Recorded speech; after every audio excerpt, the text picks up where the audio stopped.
Administration کی degree حاصل کی. علامہ اقبال نے کیمبرج یونیورسٹی سے اپنا بیرسٹر ایٹ لا کی ڈگری حاصل کی.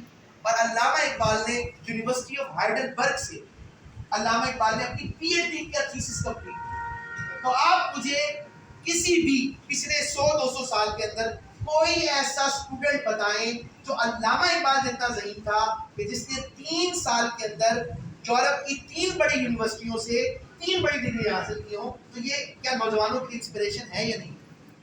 علامہ اقبال ایسا نہیں جس طرح ہم کہتے ہیں کہ حقہ پیتے ہوئے شعر آیا اور وہ کہہ دیا.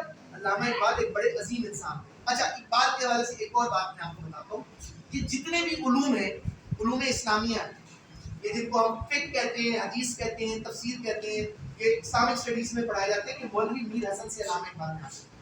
پھر علامہ اقبال ہسٹری کی نالج کتنی رکھتے تھے. ایک ہمارے یہاں پر چیئر پرسن رہی ہیں ڈاکٹر نگار سجاد ظہیر صاحبہ، اور کراچی یونیورسٹی میں اسلامک ہسٹری ڈپارٹمنٹ. وہ بتاتی ہیں کہ علامہ اقبال نے 12 سال ہسٹری کو پڑھا.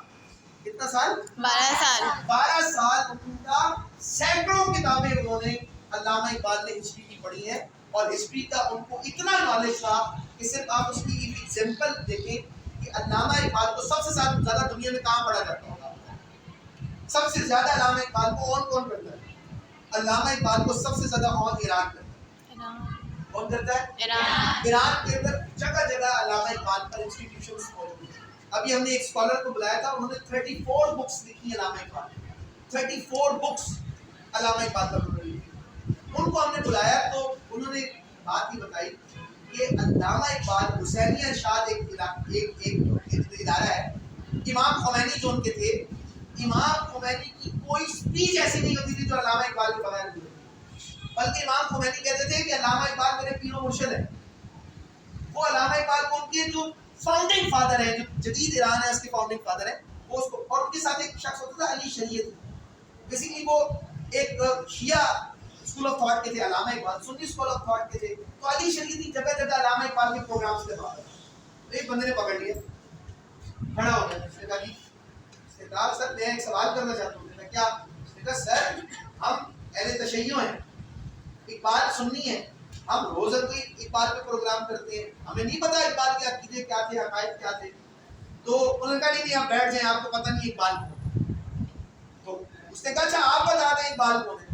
انہوں نے کہا علامہ اقبال نے جو اہل بیت کی شان میں کلام لکھا ہے نا، ہمارا کوئی اہل تشیع نہیں لکھ سکتا. پہلی بات تو انہوں نے یہ کہی. دوسری بات کی آپ مجھ سے پوچھتے ہیں اقبال کون ہے. اس نے کہا آپ مجھ سے اقبال کے بارے میں پوچھتے ہیں، میں یہ کہتا ہوں کہ 1400 سالہ اسلامی تاریخ کا نچوڑ ہے علامہ اقبال. 1400 اسلامی تاریخ کا نچوڑ ہے علامہ اقبال. مصر کے اندر ایک تنظیم ہے جو اپنے آپ کو درویشان اقبال کہتی ہے.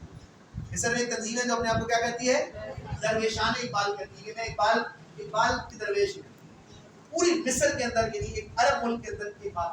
آپ کو پتہ ہے علامہ اقبال کا مزار لاہور کے علاوہ بھی ایک جگہ بنا. آپ حیران ہوں گے، ترکی کے اندر مولانا رومی کے مزار کے باہر، پونیا کے اندر ترکی میں جہاں مولانا رومی کا مزار ہے اس کے باہر علامہ اقبال کا مزار کیوں ہے؟